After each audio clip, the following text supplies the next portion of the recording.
Welcome to the Real News Network. I'm Paul Jay in Washington. In Syria on Wednesday, Bashar al-Assad, president of Syria, spoke to the nation, and here's a little bit of what he had to say. I will talk about the conspiracy first, and then I'll come back to our domestic crisis, because I don't want people to believe that everything, that the Syrian president believes that everything happens to us is a conspiracy from the outside. No, it is not. I will have to link both.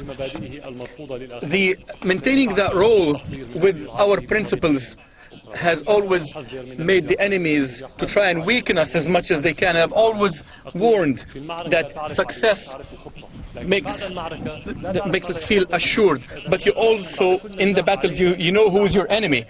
And after the battle and after every success, we have to work harder to maintain that success and protect it from outside conspiracies. Now joining us to talk about the significance and effect of the speech is Joshua Landis. He's director of the Center for Middle East Studies and associate professor at the University of Oklahoma. He writes SyriaComment.com, a daily blog on Syrian politics. His upcoming book is called Syria's Democratic Experiment, and he joins us from Oklahoma. Thanks for joining us, Joshua. It's my pleasure. So first of all, just to give some quick context for people, why you're so involved in Syria. You grew up in the Middle East mostly, is that right? I did. I grew up in the 60s in Beirut, a little bit in Saudi Arabia. I went back after graduating from Swarthmore College to teach in Beirut during the Civil War, 79 to 81.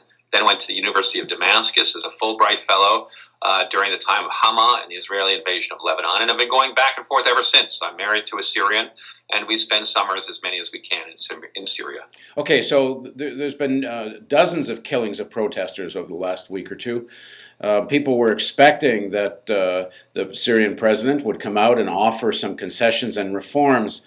What in fact, did he do? Well, this was a classic hardline speech. It was a nationalist speech. It was an us against them speech. And he rallied the nation. And that's what he sought to do. He was fairly relaxed. He made some jokes. But he said, this is our true test as a Syrian nation. He said, we have faced many challenges from the outside. 2003, Bush going into Iraq, trying to topple us with his freedom agenda and democracy stuff. And he laughed at this. And he said, then, of course, there was a Hariri affair when they accused us of killing Hariri and took us to the international court. Then there was the 2006 Israeli bombing of Lebanon. And he went through, spelling out the challenges that Syria has faced and how the country has stood together against this outside conspiracy and plots.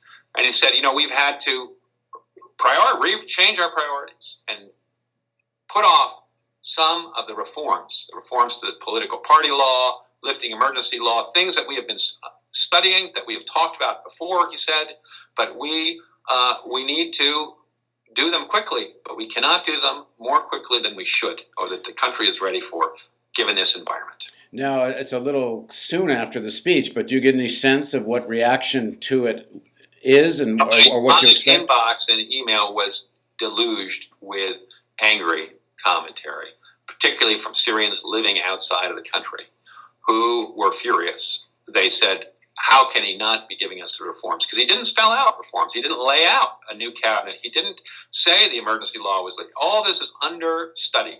And they were furious. They said, the image of Bashar al-Assad as the reformer is completely gone. The mask has been ripped away. The West isn't going to put up with this. There's going to be a storm. The opposition is going to be furious. So I think there was a great deal of distress, particularly from outside the country. Now, what about inside the country? Now, while obviously the protests had gotten quite large, that doesn't mean that he doesn't have popular support in Syria. The media, Western media, portrays him as like an equivalent to Gaddafi, very isolated, as we assume Gaddafi is from his own population. But is that, in fact, the case in Syria? Well, Libya is not the metaphor here. The untold story in the last 2 weeks is the fact that the demonstrations have not really moved out of this poor agricultural region around Daraa, where things went terribly wrong and where most of these killings have taken place. There have been sprinkled demonstrations in Damascus and other cities across the country, but people turned out in the hundreds. They've been broken up quickly. What we saw yesterday, before the speech, were massive demonstrations in Damascus with over 1 million people coming out into the streets. Now, we can say, as many people do, that these are sort of rent a demonstration. Yeah, let's just be clear. Those are 1 million people coming out proclaiming support for the president. Yes, carrying banners and, all of the slogans. Now, a lot of this is ginned up. There's no doubt about it. Schools were closed. Government offices were closed. The stock market was closed. People were encouraged to go out and give signs. But these were the biggest pro-government demonstrations we've seen in the life of this president. Even the pro-government demonstrations that broke out after the Hariri killing and after the tension of this international, the withdrawal from Lebanon, were not as big as this. Syrians have been scared. Syrians were terrified that they were going to face civil war in Syria. And in a sense, the relief, they're coming out to show loyalty to the state and really for stability and eminent istiqrar, which has been the slogan of the regime, stability and security. And they do not want to be Iraq. And in a sense, that is the choice. The choice that this regime has put in front of them is either you go for security and supporting the state, or you choose civil war. And the Syrians do not want civil war. So the point here is that this is a very specific situation, as I suppose each one of these countries are, that this is not a simple, isolated dictator. But in terms of his actual popular support and the desire for reforms, is that widespread? There is widespread desire for reform. Everybody in Syria wants reform.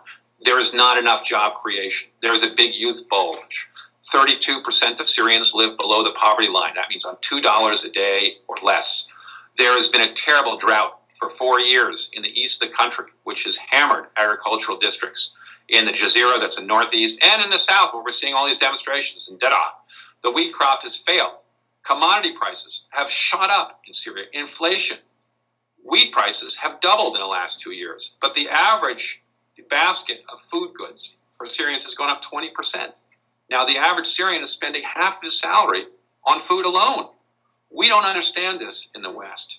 This has hammered them. They've been squeezed. So this is very bad. And we've seen this right across the third world, and we're seeing this is powering the demonstrations throughout the Middle East. Now, of course, the other half of that is dictatorship. The Middle East does not have liberty. Now, Syria is specific. It's not like Egypt and Tunisia. The operative simile here is Iraq and Lebanon, multi-ethnic, multi-religious societies that can break into civil war and endless factionalism, as we've seen in Iraq. In terms of the economics of Syria, the issue of oil, Syria used to have some significant oil revenue, if I understand it correctly, but that's been waning over the years. You're right, and this is another problem leading to this crisis, which is that oil revenues for Syria have been declining. The oil reserves are declining. So Syrian government is getting less and less money, which it has used for subsidies and is shoring up a socialist state. And Bashar al-Assad, in the last 10 years, has led a move away from the socialist state that his father, Hafez al-Assad, constructed, and towards a free market system. And this is causing a major income gap. It's very good for the top 5, 6, 7% of Syrians who are getting wealthy, beginning to, banks have come into Syria, insurance companies, foreign goods of all kinds have flooded in with the agencies. And the people who are competitive on an international level and who can work in these new jobs are living a good life. Damascus is fun if you're rich. And you can see that in terms of some of the language of the U.S. State Department. Hillary Clinton, when she was asked on television recently whether Syria is next for intervention, she said, well, most of our people that go and look at it say he's actually a reformer. That's actually what she means by reformer, isn't it? That the markets are opening up. It's not on the political side they're all that actually care all that much about. They don't care whether China has political democracy. They just want capital to be able to move in freely. Well, I don't think that's all they care about. But this is certainly what Bashar al-Assad has been saying. He's saying, look, I'm going to try to emulate the China model. I am not going to offer you deep political reforms. There's going to be some reform, but but it is not deep. On the economic level, I'm going to offer you reforms. I'm going to try to put a chicken in every pot. Now, so far, he has failed to put a chicken in every pot. Per capita GDP in Syria is about $2,300-400 a year. 20 years ago, it was about $2,000. It's gone up, but only creeped up. And that's because of major runaway population growth, this youth bulge, and inflation. So this, Syria is not Turkey, which is growing at 8 or 9% a year. It's not China growing at 10 or 11 or 12% a year. They're the lucky few of these nations, India, China, Brazil, Turkey, who have been able to produce extraordinary growth, which is mopping up poverty, mopping up the unemployed. Syria is in a middle group of nations that has not been so lucky, and it's very difficult to provide that kind of growth. So in short then, over the next few days, people are, if I'm reading you correctly, there's great support for some kind of more stable transition. People are demanding the transition, but are we likely to see a return to big protests and more suppression? That is the million-dollar question. The opposition which is angry and fired up by this speech, that's hardline speech given by Bashar, is calling for big demonstrations on Friday. They, in order to show some success, will have to animate large demonstrations in Syria's major urban centers: Aleppo, Homs, Damascus, so forth. If they cannot do that, if Bashar, in fact, is correct, and the people have sided with him against civil war and against this opposition, then the opposition is going to have to go back to the training rooms and figure out how they're going to get parties on the ground, how they're going to get more support in Syria, and how they're going to lead another charge against this government. And just one more final question. Bashar has accused foreign agitators, organizers, conspirators of some kind or another. Is there anything to this? Well, of course there's something to it. There is, in Tunisia, we saw a grassroots movement that overthrew the regime. In Egypt, there was a grassroots movement, but there was also a very significant Facebook, Twitter movement that galvanized international support and that helped to organize demonstrations against the army and against the state. And the army stood aside. In Syria, this has been driven to a large extent by people in Washington, in London, using Facebook, Twitter, so forth. A lot of the Twitterers have been from Egypt, and they are driving this agenda and trying to keep the winds of change moving across the Middle East into Syria. They have been unable to animate the major demonstrations that we saw in both Tunisia and Egypt. The state has not abandoned the president. This is not Libya. We have seen no resignations by any government figure. The army has stood by the president.